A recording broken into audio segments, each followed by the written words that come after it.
Do you know what it takes to set up a business selling crickets to be ground into flour in the state of Utah? Or one that sells cat litter made from tofu in Hawaii? Yeah, me either. But someone does, and that someone is today's sponsor, Northwest Registered Agent. They can answer all your questions, from what licenses you need to turn bugs into food, or how to set up an LLC for your yarn dyeing business. Whatever weird, wonderful, slightly unhinged thing you're trying to sell, these are your people. Northwest Registered Agent has been helping small business owners and entrepreneurs launch and grow businesses for nearly 30 years. They are the largest registered agent and LLC service in the United States, with over 1,500 corporate guides, real people who know your local laws and can help you and your business every step of the way. Don't pay hundreds or thousands of dollars for what you can get from Northwest for free. Visit northwestregisteredagent.com/happensfree and start using free resources to build something amazing. Get more with Northwest Registered Agent at northwestregisteredagent.com/happensfree. 4th of July savings are happening now at the Home Depot with select appliances starting at $398. Plus, get free delivery on appliance purchases of $398 or more, no membership required. Upgrade your kitchen with a modern and sleek GE Profile refrigerator featuring hands-free autofill for the perfect pour every time. And make laundry day easier with 2-in-1 washer-dryer combo innovation that completes laundry in about 90 minutes. Shop top brand appliances now at the Home Depot. Offer valid June 17th to July 8th, US only. See store online for details. Hey everybody, welcome to another snack-size edition of our show, How Success Happens. I'm Dan Bova, writer and editor at Entrepreneur.com. If you are a child of the 80s like I am, the phrase, "want to play a game?" brings about delightful images of global thermal nuclear war. But if you are an entrepreneur or business leader whose worldly knowledge extends beyond Matthew Broderick movies, you may be familiar with the idea of wargaming your business. Now, if you don't know much about it, I highly recommend picking up the book written by this week's guest. Arjan Singh is an expert in helping companies develop strategies through war games, strategic competitive analysis, scenario planning, and building business early warning systems to help them battle through when things go bad. And if you listen to this podcast or are in business, you know inevitably things are going to go bad and you're going to need to fix some problems. And this book is designed to help you fix those problems before they even happen. Arjan is an adjunct professor of marketing and global consulting at Southern Methodist University, Cox School of Business. He advises hundreds of companies. If you can't tell, the guy's really, really smart, and I would definitely recommend picking up this book. So it's called Competitive Success, and it's all about how you build winning strategies by doing corporate war games. He calls it a dress rehearsal for strategies. So, a lot of companies and organizations, they kind of just go for it. And then if it doesn't work out, they sort of learn the hard way that, oh, wait, we didn't really position this right, or we went after the wrong customer, or something about this went totally wrong. It puts them in a tough position. They got to think on their feet. They're pivoting. They're freaking out. All that kind of fun stuff. So this book really talks about the importance of doing dress rehearsals so you can prepare for these things and you can give yourself a competitive edge. And the book actually outlines a step-by-step process for doing all this. So lucky for you, I asked Arjan to share that process, and he gave us a sort of quick overview of how it all works. And it's kind of amazing. But first, before we get into the weeds of how it works, I asked him to give us just a kind of overview, a deeper explanation of what wargaming is and how it can help your business. So war games are essentially dress rehearsals for organizations. So it's getting a group of people together internally to really role play what your competitive environment looks like. So it could be the competition, it could be the regulatory bodies, it could be indirect competition, suppliers, customers, and others. And it's really around anticipating the behavior of your competitive environment in response to either activities that you're doing or that may change in the business environment. So there's a few different examples that I could give you. I can talk about academia. I teach at university, and I've been running student war games for about almost 20 years now. And we do this with students, which is a very similar format to in a corporate environment. We pick and choose different topics for students to work through, and then they represent different companies, and then they build and stress test strategies. So let me give you an example.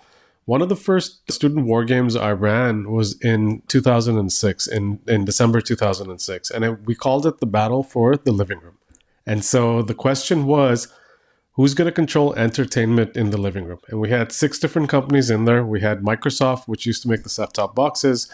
We had Verizon, which had all the cable, the Fios, the content. We had News Corp as well. And then we threw Apple in there as well. And then the whole thing there was, how are you going to win in the living room? So each of the companies had to build strategies. They came back, they were presented to a panel of judges. They would get feedback on it. It's almost like a Shark Tank type of a thing. And then we'd give them a scenario, respond to a scenario that's happened in a real world. So this game that I've mentioned to you, the reason this one was really interesting was that the Apple team came back and they gave a presentation. They said, look, we've done our analysis. We've got a lot of different assets. We've got the Macs, we've got the MacBooks, we've got the iPods at that point in time. And they said, we have the realization that we have nothing to compete in the living room. And so from a current perspective, we've got nothing. And then what the team did was they had a cardboard box that they had, and they picked it up and they said, today we are launching Apple TV. And Apple TV is a streaming box that will connect to your TV. You can get your iTunes on it. It has these kind of characteristics. And this is how we get into the living room. And what was interesting was the strategy itself was very innovative. And so the team actually won that war game with the student competition. And Apple launched Apple TV in March 2007. So 3 months afterwards. So what I'd given the students was a process for wargaming, a toolkit. None of them came from industry, but they went and thought through all these strategic options that the different companies had, and they built strategies for it. And I've seen this time and time again. Over the years, like so many war games are so predictive of how companies do strategy and what they're likely to do in the future. Did they try to say, hey, we invented this first, or was that? They did. And what was Apple's response? We never heard from them. That's fairly typical, right? Yeah, right. No comments. Who needs billions of dollars for an invention when you have the satisfaction of knowing that you thought of it first and you got a good grade in your class, right? Right, of course. So anyway, how do you get started with wargaming? Arjan broke it down into 3 questions to ask yourself and then walk through a 9-step process. So it's worth listening to the whole thing through and picking up his book to even learn more for a reason that I'm going to share with you after he gets through the 9-step process. So I'll see you on the other side. I actually break it down into 3 different questions for organizations. It could be, what's your winning aspiration? So what do you want to be when you grow up? What's the definition of winning for you in the next 5, 10, 15, 20 years, whichever time horizon you want to put to that. So that's the highest level one that you can have. The second one is where to play. So once you figure out what your winning aspiration is, where do you want to play? Which businesses do you want to be in? And then the third one is a tactical, which is more executional, is, okay, now that you've figured out your winning aspiration, you figured out where you want to play, how are you going to win? How are you going to get there? How are you going to be successful in whatever aspirations that you have? And I give a 9-step process for wargaming, and it's the competitive success process. And the first step is the objectives that we talked about, which is, okay, what are your objectives? What are we trying to do here? And sometimes, companies do multiple war games. You then look at the battlefield. That's the second step. It's like, okay, who is in your battlefield? Who's your competition? And Who are the ones that you're directly competing with? Who are you indirectly competing with? Who are the ones that can really throw a wrench in your strategy and make it difficult for you to execute? And then you get into the third step, which is this competition. And so you really understand the strategies of the key players, the key competitors in more detail. And from that, you then get into the fourth step, which is reflection, which is a step which a lot of organizations don't do. It's really just looking at analyzing previous battles. So in looking at what happened, what were the strategies that we deployed? What did they deploy? What was the outcomes that came out of it? So when you look at some of the famous cases, like Coca-Cola versus Pepsi and Unilever versus Procter & Gamble and others, those are well documented. There's a lot of coverage, press has covered it. But for the average organization, that institutional memory is not captured. It's generally not remembered anywhere. So it's a very important part of gaming to really remember, okay, what actually happened there? Then from that, you get into the fifth step, which is preparation. So you prepare a plan to figure out where your critical intelligence gaps are. What else do you need to know about the competitive environment? And that falls into the domain of competitive intelligence. So how do you get data sets on your competition, your competitive environment, lead indicators beyond what you get on Google? Now, more increasingly, AI has a lot of answers that people are leaning towards. How do you do deeper research and understand some lead indicators that'll tell you about the situation? The sixth step is your toolkits. You assess what your toolkits look like, what I call the strength of your troops. What capabilities do you have? What resources?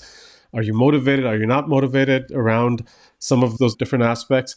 And then you get into the last three, which is scenarios. You figure out what scenarios you want to role play. And there's a whole there are books written on scenario planning. And my perspective on scenario planning is you can make it as complicated as you want it to be. I give my students a 20-minute exercise in my classes, and they build scenarios in 20 minutes. And I tell them, this is the same process that organizations spend millions of dollars and spend a lot of time on.